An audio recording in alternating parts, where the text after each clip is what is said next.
Oke, halo guys, perkenalkan nama saya Matthew Abelio Halim, minusian B26 dari jurusan Creative Entrepreneurship dengan NIM 2608011. Saya di sini ditemani oleh dua teman saya dari jurusan Digital Business Innovation yang akan memperkenalkan diri dan ngebahas materi mereka sendiri. Oke, kita mulai dengan judul Environment. Oke, tujuan untuk bikin video ini adalah memberikan informasi penting untuk mencegah atau mengurangi kerusakan lingkungan di sekitar kita. Tujuan yang selanjutnya dari menjaga environment adalah untuk melindungi ekosistem dengan cara mengurangi polusi. Oke, apakah penting untuk menjaga environment kita? Yang pertama, menjaga lingkungan kita adalah aspek yang sangat penting karena environment memegang peranan penting dalam menunjang kehidupan yang sehat di planet bumi. Bumi seperti rumah kita yang bergantung pada lingkungan untuk mendapatkan udara segar, air, dan kebutuhan lainnya. Oleh karena itu, kita sebagai manusia harus memberikan contoh yang baik dan bisa ditiru oleh orang lain dalam menjaga lingkungan sekitar kita. Oke, selanjutnya kita akan membahas kincir angin yang bisa membantu melindungi lingkungan kita. Oke, pertama kita harus tahu apa dampak positif dari kincir angin ini, kenapa harus dibangun. Yang pertama itu kincir angin dapat bermanfaat sebagai pembangkitan listrik, energi, dan lain-lainnya. Sebagai pembangkitan listrik, tenaga angin, energi angin bisa diubah menjadi energi listrik yang dibutuhkan setiap hari. Yang kedua, mengurangi atau mencegah dari polusi yang menimbulkan kerusakan lingkungan dan kesehatan orang-orang di dunia ini. Karena itu kincir angin menggunakan energi angin yang tidak menimbulkan asap polusi. Yang ketiga, kincir angin bisa digunakan saat cuaca berangin. Karena itu kincir angin dapat mengurangi resiko angin besar yang berarti mencegah kerusakan rumah atau lingkungan kita. Oke, apa dampak negatif dari kincir angin? Yang pertama itu kincir angin menggunakan angin untuk menghasilkan energi listrik. Oleh karena itu kadang-kadang sulit untuk mempersediakan apakah ada angin. Biayanya pasti mahal karena diperlukan untuk membangun tempat yang sederhana untuk kincir angin yang kebuka. Dan juga kincir angin itu bisa mengalami kerusakan misalnya dari angin besar, maka karena itu membentukkan kincir angin membutuhkan uang keluaran yang tinggi dan juga membahayakan binatang udara seperti burung karena bisa merusak.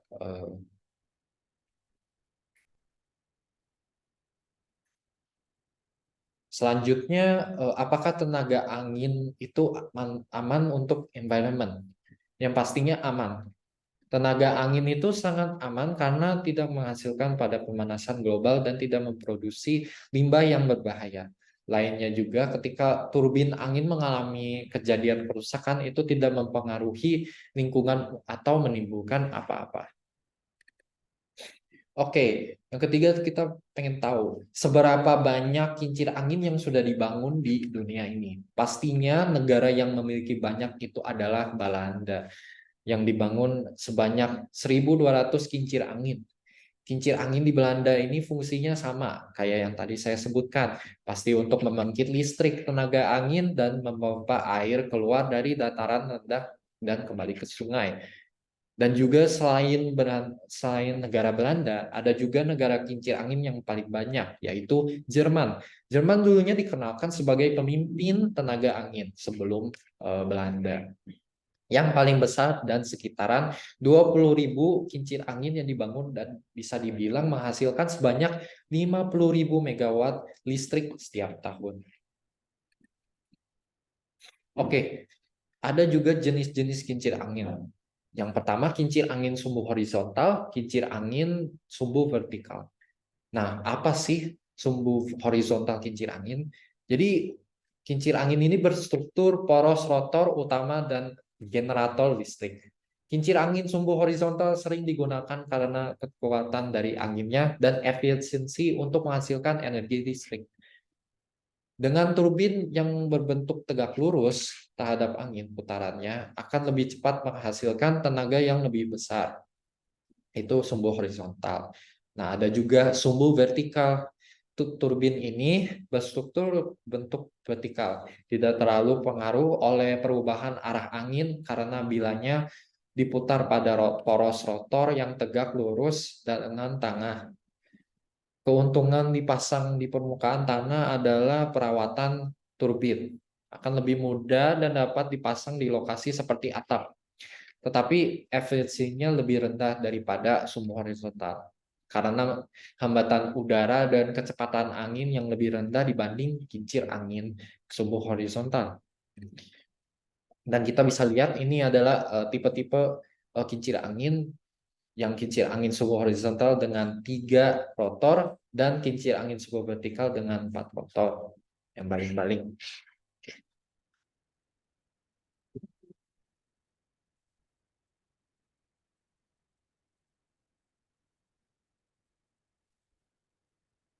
Halo teman-teman, nama aku Dewa Ayu Adelesta Virginie. Kalian bisa panggil aku dengan Virginie. Nah, NIM aku itu 270223138 dari jurusan Digital Business Innovation. Nah, selain dari kincir angin tadi, untuk mengatasi masalah lingkungan, terutama panas nih, kita bisa menerapkan atap hijau sebagai salah satu solusinya. Nah, teman-teman ngerasa nggak sih belakangan hari ini tuh rasanya panas dan gerah banget khususnya di Indonesia. Nah, BMKG juga sudah memberikan pernyataan bahwa suhu maksimum harian di Indonesia itu mencapai 37,2 derajat Celcius loh. Ini merupakan suhu yang sangat tinggi, jadi panas banget. Nah, atap hijau ini bisa diterapkan di Indonesia. Mengapa aku berkata demikian? Nah, ayo kita lihat alasannya bersama-sama. Jadi sebenarnya metode ini itu sudah diterapkan di Korea Selatan. Nah, kalau misalnya teman-teman notice di scene-scene rooftop K-drama, biasanya atap mereka itu akan berwarna hijau. Hal ini dikarenakan menurut psikologi warna, warna hijau itu dapat mengurangi jumlah energi matahari yang masuk ke gedung dan memberikan insulasi tambahan. Selain itu, warna hijau juga bisa memantulkan sinar UV. Jadi walaupun solusi ini adalah solusi yang sangat sederhana, namun memiliki dampak yang besar bagi masuknya suhu ke dalam suatu gedung atau ruangan. Nah, selain atap hijau yang memang dicat hijau, ada satu atap hijau lagi nih yang sudah lumayan banyak diterapkan di perkantoran-perkantoran di Indonesia, yaitu atap yang ditumbuhi oleh tanaman-tanaman. Nah, atap hijau yang satu ini merupakan upaya penghijauan di atas permukaan atap datar yang telah dilapisi lapisan waterproofing. Inilah kira-kiranya struktur dari atap hijau itu sendiri. Ada beberapa lapisan yang harus diterapkan agar atap hijau ini membawa benefit bagi para penggunanya. Tentunya atap hijau ini memiliki banyak sekali keunggulan. Di antaranya adalah sebagai berikut. Yang pertama, tentunya pasti menyejukkan suhu ruangan. Yang kedua, ada pengalihan limbah. Nah, atap hijau dapat berkontribusi pada pengalihan TPA dengan memperpanjang umur membran kedap air, mengurangi limbah terkait, dan menggunakan bahan daur ulang dalam media tanam, serta memperpanjang masa pakai sistem pemanas ventilasi. Yang ketiga, atap hijau ini juga dapat berfungsi sebagai penyerapan air. Nah, di musim panas biasanya atap hijau dapat menahan 70-90% curah hujan yang jatuh di atasnya loh. Selain sebagai penyerapan, atap hijau ini juga bertindak sebagai filter alami untuk setiap air yang mengalir. Yang keempat, tentunya meningkatkan kualitas udara dan juga air. Seperti yang kita tahu nih teman-teman, bahwa tumbuhan itu kan berperan sangat penting dalam menangkap polutan. Sehingga penerapan atap hijau ini dapat meningkatkan kualitas udara dengan menurunkan jumlah CO2 dan produk sampingan pencemar lainnya yang dilepaskan ke udara. Atap hijau juga bisa menjadi ruang amenitas baru, karena atap hijau ini dapat digunakan untuk berbagai hal. Salah satunya adalah kebun masyarakat, ruang komersial, dan juga ruang rekreasi. Selain itu, atap hijau juga dapat meningkatkan efisiensi energi loh. Menurut penelitian yang diterbitkan oleh National Research Council of Canada, ditemukan bahwa atap hijau mengurangi kebutuhan energi harian untuk AC di musim panas hingga lebih dari 75%. Tentunya ini sangat menghemat energi kan? Selain itu ada juga mengurangi radiasi elektromagnetik, dan juga mengurangi kebisingan. Nah, melihat keunggulan yang banyak sekali didapatkan oleh atap hijau ini, mungkin teman-teman mulai consider untuk menerapkan atap hijau ini. Nah, untuk menerapkan atap hijau ini ada hal-hal yang harus diperhatikan, yaitu pertama, konstruksi bangunan. Pastikan konstruksi bangunan sebelum diterapkan atap hijau itu memadai dan sesuai dengan standar-standar yang ada. Yang kedua adalah irigasi. Sistem irigasinya harus berjalan dengan lancar sehingga tumbuhan-tumbuhan yang di atas atap tersebut dapat tetap hidup dan bekerja dengan efektif. Yang ketiga, tentunya pelapis anti bocor. Karena ada sistem irigasi yang melibatkan air di atap hijau ini, jadi pastikan bahwa setiap gedung telah memiliki pelapis anti bocor sehingga tidak bocor ke dalam gedung atau ke dalam ruangan yang dimaksud. Baik, sekian dari penjelasan saya mengenai atap hijau.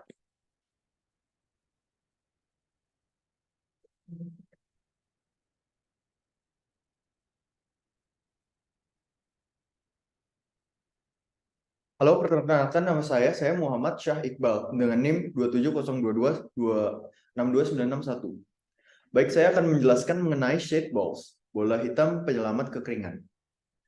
Shade balls dipelopori di Los Angeles, California untuk membantu menanggulangi krisis air di Amerika Serikat.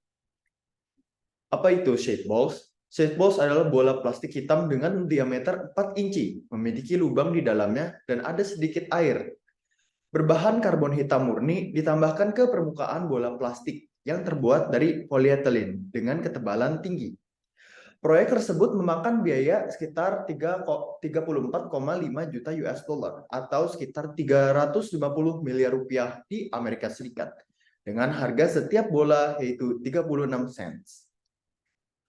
Tujuan dari shade balls ini adalah untuk black carbon dapat menyerap panas sinar UV agar sinarnya terperangkap dan tidak merambat ke dalam air. Dan kedua, untuk melindungi penampungan air bersih dari kontaminasi akibat sinar matahari. Ketiga, mengurangi evaporasi. 4, mencegah perkembangannya algi di air. Dan 5, melindungi air dari debu. Ide dasar dari shade balls berasal dari bola yang diapungkan di atas danau dekat landasan pesawat. Bola ini pertama digunakan untuk melindungi perairan dari burung-burung yang berterbangan menuju bandara. Dampak positif dari shade balls yaitu selama beberapa dekade ini karbon hitam telah digunakan di beberapa lingkungan ekstrim untuk melindungi dari panas sinar matahari yang berlebihan. Kedua, keuntungan ekonominya adalah pengiritan biaya sebesar 250 juta US dollar dibandingkan dengan metode perlindungan air lainnya. Ketiga, mengurangi penguapan air hingga 85 hingga 90%. 4, memiliki jangka waktu hidup yang sangat lama, sekitar 10 tahun, baru dapat diganti lagi. Untuk dampak negatif dari shade ball sendiri, yaitu plastik dapat terurai menjadi mikroplastik yang tidak mudah hancur. Jika dikonsumsi dengan air, dikhawatirkan dapat menjadi racun. Kedua, menjaga kebersihan bola-bola tersebut dari jamur bakteri akan sangat sulit dikarenakan jumlahnya yang sangat banyak. Ketiga, warna hitam dianggap memiliki sifat selimut termal sehingga panas matahari lebih mudah diserap dalam bolanya. Keempat, makhluk hidup akan kesulitan mendapatkan cahaya jika ditempatkan di lingkungan yang memiliki ekosistem dan biota di bawah air. Jadi, untuk kesimpulan dari shade balls tersebut, apakah dapat diterapkan di Indonesia? Tentu saja bisa. Tetapi kita harus memutuskan di mana kita harus menaruh shade balls tersebut. Lebih baik shade balls tersebut kita taruh di tempat penampungan air seperti reservoir yang tidak memiliki biota laut atau biota air sama sekali. Dan bagaimana dengan biaya pembuatannya? Indonesia memiliki banyak sekali limbah plastik. Nah, karena banyaknya tersebut, kita dapat menekan biaya dengan mendaur ulang sampah-sampah. Agar kita dapat membersihkan shade ball tersebut, mungkin kita bisa menerapkan beberapa bahan-bahan kimia untuk sistem self cleaning dari shade ball tersebut untuk membersihkan. Baik, itu saja presentasi dari kami. Terima kasih untuk mendengarkan. Selamat siang.